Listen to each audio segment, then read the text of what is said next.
আজ শেয়ার করব লাউ পাতায় লোটে মাছের পাতুরি।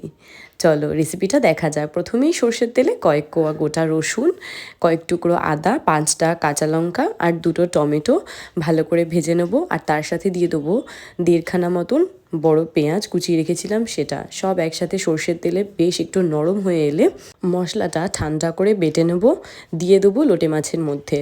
তারপর দেবো স্বাদ মতো নুন, হলুদ, কাশ্মীরি লঙ্কার গুঁড়ো আর বেশ খানিকটা কাঁচা সর্ষের তেল। এইবার মাছের সাথে সব একসাথে খুব ভালো করে মাখিয়ে 10 মিনিটের জন্য রেখে দেবো।